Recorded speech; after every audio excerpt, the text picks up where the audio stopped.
बोलो गीता माता की जय। ओम श्री परमात्मने नमः। श्रीमद् भगवद गीता तृतीय अध्याय 20वां श्लोक। कर्मणि ही संसिद्धि मास्तिता जन कायदः लोक संग्रह में वापी संपशन कर तुम अर्हसि। जन कादि ज्ञानी जन भी आसक्ति रहित कर्म द्वारा ही परम सिद्धि को प्राप्त हुए थे, इसलिए तथा लोक संग्रह को देखते हुए भी तू कर्म करने को ही योग्य है, अर्थात तुझे कर्म करना ही उचित है। कर्मण्य ही संसिद्धि मां स्थिता जन कायद है। आदिवद प्रभुति आरंभ तथा प्रकार दोनों का वाचक माना जाता है। यदि यहाँ आए पद को प्रभुति का वाचक माना जाए तो जन कायद पद का अर्थ होगा, और आरंभ में राजा जनक हैं, अर्थात राजा जनक तथा उनके बाद में होने वाले महापुरुष। परंतु यहाँ ऐसा अर्थ मानना ठीक नहीं प्रतीत होता, क्योंकि राजा जनक से पहले भी अनेक महापुरुष कर्मों के द्वारा परम सिद्धि को प्राप्त हो चुके थे, जैसे सूर्य बेवस मनु राजा इक्ष्वाकु आदि। इसलिए यहाँ इस पद के प्रकार का वाचक मानना ही उचित है, जिसके अनुसार जन का आदय पद का अर्थ है राजा जनक जैसे गृहस्थ आश्रम में रहकर निष्काम से कर्म करते हुए परम सिद्धि को प्राप्त हुए महापुरुष, जो राजा जनक से पहले तथा बाद में आज तक हो चुके हैं। कर्मयोग बहुत पुरातन योग है, जिसके द्वारा राजा जनक जैसे अनेक महापुरुष परमात्मा को प्राप्त हो चुके हैं। अतः वर्तमान में तथा भविष्य में भी यदि कोई कर्मयोग के द्वारा परमात्मा को प्राप्त करना चाहे तो उसे चाहिए कि वह मिली हुई प्राकृत वस्तुएं शरीर आदि को कभी अपनी और अपने लिए न माने, कारण कि वास्तव में वे अपने लिए हैं ही नहीं, प्रत्युत संसार की और संसार के लिए ही हैं। इस वास्तविकता को मानकर संसार से मिली वस्तुओं को संसार की ही सेवा में लगा देने से सुगमता पूर्वक संसार से संबंध विच्छेद होकर परमात्मा प्राप्ति हो जाती है। इसलिए कर्मयोग परमात्मा प्राप्ति का सुगम, श्रेष्ठ और स्वतंत्र साधन है, इसमें कोई संदेह नहीं। यहाँ कर्मणा ये पदों का संबंध ही असक्तो आचरण कर्म से लिया गया। आसक्ति रहित होकर कर्म करने से, क्योंकि आसक्ति रहित होकर कर्म करने से ही मनुष्य कर्म बंधन से मुक्त होता है। केवल कर्म करने से नहीं, केवल कर्म करने से तो प्राणी बंधता है।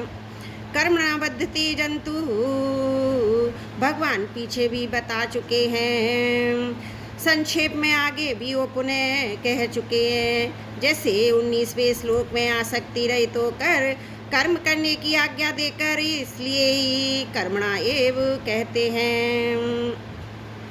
भगवान कर्मणा एव के स्थान पर योगी ने भी कह सकते थे, परंतु अर्जुन का आग्रह कर्मों का स्वरूप से त्याग करने का होने कर्म का ही प्रसंग चलने के कारण कर्मणा एव प्रयोग किया है। इन पदों की अभिप्राय आसक्ति रहित होकर किए गए कर्मयोग से ही है।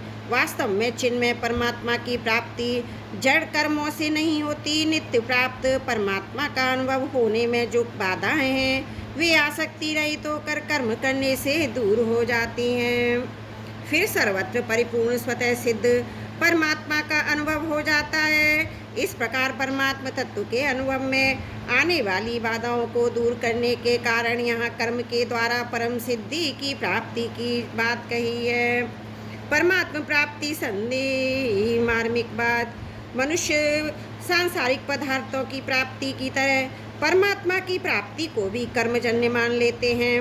वे ऐसा विचार करते हैं, जब किसी बड़े उच्च पदाधिकारी मनुष्य से मिलने में भी इतना परिश्रम करना पड़ता है, तब अनंत कोटि ब्रह्मांड नायक परमात्मा से मिलने में तो बहुत ही परिश्रम, तप, व्रत आदि करना पड़ेगा। वस्तुतः यह साधक की सबसे बड़ी भूल है। मनुष्य योनि का कर्मों से घनिष्ठ संबंध है, इसलिए मनुष्य योनि को कर्म संगी अर्थात कर्मों में आसक्ति वाली कहा गया है। कर्मों में मनुष्य की विशेष प्रवृत्ति रहती है, वह कर्मों के द्वारा ही अविष्ट वस्तुओं को प्राप्त करना चाहता है। प्रारब्ध का साथ रहने पर वह कर्मों के द्वारा ही अविष्ट सांसारिक वस्तुओं को प्राप्त भी कर लेता है, जिससे उसकी यह धारणा पुष्ट हो जाती है प्रत्येक वस्तु कर्म करने से ही मिलती है और मिल सकती है। परमात्मा के विषय में भी उसका यही भाव रहता है। वह चेतन परमात्मा को भी जड़ कर्मों के ही द्वारा प्राप्त करने की चेष्टा करता है, परंतु वास्तविकता यही कि परमात्मा की प्राप्ति कर्मों के द्वारा नहीं होती। इस विषय को बहुत गंभीरता पूर्वक समझना चाहिए। कर्मों से नाशवान वस्तु संसार की प्राप्ति होती है, अविनाशी वस्तु परमात्मा की नहीं, क्योंकि संपूर्ण कर्म नाशवान शरीर, इंद्रियां, मन आदि के संबंध से ही होते हैं, जबकि परमात्मा की प्राप्ति नाशवान से सर्वदा संबंध विच्छेद होने पर होती है। प्रत्येक कर्म का आरंभ और अंत होता है, इसलिए कर्म के फल रूप प्राप्त होने वाली वस्तु भी उत्पन्न और नष्ट होने वाली होती है। कर्मों के द्वारा उसी वस्तु की प्राप्ति होती है जो देश काल आदि की दृष्टि से दूर अप्राप्त हो। सांसारिक वस्तु एक देश काल आदि में रहने वाली, उत्पन्न और नष्ट होने वाली एवं प्रतिक्षण बदलने वाली है, अतः उसकी प्राप्ति कर्म साध्य है। परंतु परमात्मा सब देश काल वस्तु व्यक्ति आदि में परिपूर्ण, नित्य प्राप्त एवं उत्पत्ति, विनाश और परिवर्तन से सर्वदा रहित हैं, अतः उनकी प्राप्ति स्वतः सिद्ध है, कर्म साध्य नहीं। यही कारण है सांसारिक पदार्थों की प्राप्ति चिंतन से नहीं होती, जबकि परमात्मा की प्राप्ति चिंतन से है। चिंतन से वही वस्तु प्राप्त हो सकती है जो समीप से समीप हो। वास्तव में देखा जाए तो परमात्मा की प्राप्ति चिंतन रूप क्रिया से भी नहीं होती। परमात्मा का चिंतन करने की सार्थकता संसार के चिंतन का त्याग कराने में ही है। संसार का चिंतन सर्वदा छूटते ही नित्य प्राप्त परमात्मा का अनुभव हो जाता है। सर्वव्यापी परमात्मा की हमसे दूरी है ही नहीं और हो सकती भी नहीं।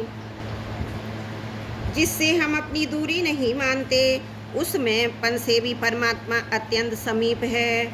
मैं पन तो एक देशी है, पर परमात्मा परिच्छेदी नहीं। ऐसे अत्यंत समीपस्थ नित्य प्राप्त परमात्मा का अनुभव करने के लिए सांसारिक वस्तुओं की प्राप्ति के समान तर्क तथा युक्तियां लगाना अपने आप को धोखा देना ही है। सांसारिक वस्तु की प्राप्ति इच्छा मात्र से नहीं होती, परंतु परमात्मा की प्राप्ति उत्कट अभिलाषा मात्र से हो जाती है। इस उत्कट अभिलाषा के जागृत होने में सांसारिक भोग संग्रह की इच्छा ही बाधक है, दूसरा कोई बाधक है ही नहीं। यदि परमात्मा प्राप्ति की उत्कट अभिलाषा भी जागृत हो जाए तो अभी ही परमात्मा का अनुभव हो जाए। मनुष्य जीवन का उद्देश्य कर्म करना, उसका फल भोगना नहीं। सांसारिक भोग और संग्रह की इच्छा के तार पूर्वक परमात्मा प्राप्ति की उत्कट अभिलाषा तभी जागृत हो सकती है जब साधक के जीवन भर का एक ही उद्देश्य हो, परमात्मा प्राप्ति करना हो जाए। परमात्मा को प्राप्त करने के अतिरिक्त अन्य किसी भी कार्य का कोई महत्व न रहे। वास्तव में परमात्मा प्राप्ति के अतिरिक्त मनुष्य जीवन का अन्य कोई प्रयोजन है ही नहीं। जरूरत केवल इस प्रयोजन या उद्देश्य को पहचान कर उसे पूरा करने की है। यहाँ उद्देश्य और फल इच्छा दोनों में भेद समझ लेना आवश्यक है। नित्य परमात्मा तत्व को प्राप्त करने का उद्देश्य होता है, अनित्य उत्पत्ति विनाशशील पदार्थों को प्राप्त करने की फल इच्छा होती है। उद्देश्य तो पूरा होता है, पर फल इच्छा मिटने वाली होती है। स्वरूप बोध और भगवत प्राप्ति ये दोनों उद्देश्य हैं, फल नहीं। उद्देश्य की प्राप्ति के किया गया कर्म सकाम नहीं कहलाता। इसलिए निष्काम पुरुष कर्मयोगी के सभी कर्म उद्देश्य को लेकर होते हैं, फल इच्छा को लेकर नहीं। कर्मयोग में कर्मों के संबंध से विच्छेद रखकर शास्त्रविद शुभ कर्म किए जाते हैं। सकाम पुरुष फल की इच्छा रखकर अपने लिए कर्म करता है। कर्मयोगी फल की इच्छा का त्याग करके दूसरे के लिए सेवा कर्म करता है। कर्म में ही फल रूप से परिणत होता है, अतः फल का संबंध कर्म से होता है, उद्देश्य का संबंध कर्म से नहीं होता। निष्काम भाव पूर्वक केवल दूसरों के हित के लिए कर्म करने से परमात्मा दूर है, यह धारणा दूर हो जाती है। लोक संग ग्रह में वापी संपश्यन कर तुम हर्यसी, और इस अर्थ तीन निकलते हैं। मनुष्य लोक, अति लोक, इन लोकों में रहने वाले प्राणी, शास्त्र और मनुष्य लोक की उसी में रहने वाले प्राणियों के शास्त्रों की मर्यादा के अनुसार समस्त आचरणों का होना लोक संग्रह है। किसी भी मनुष्य का जीवन दूसरों की सहायता के बिना नहीं चल सकता। शरीर माता पिता से मिलता है और विद्या योग्यता शिक्षा गुरुजनों से मिलती है। जो अन्न ग्रहण करते हैं वह दूसरों के द्वारा उत्पन्न किया गया होता है। जो वस्त्र पहनते हैं वो दूसरों के द्वारा बनाया गया होता है। जिस मकान में रहते हैं उसका निर्माण दूसरों के द्वारा किया गया होता है। जिस सड़क पर चलते हैं वह दूसरों के द्वारा बनाई गई होती है, आदि आदि। इस प्रकार प्रत्येक मनुष्य का जीवन निर्वाह दूसरों के आश्रित है।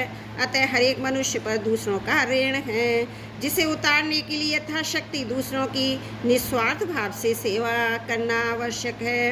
अपने कहलाने वाली शरीर आदि संपूर्ण सांसारिक पदार्थों को किंचित मात्र भी अपना और अपने लिए न मानने से मनुष्य ऋण से मुक्त हो जाता है।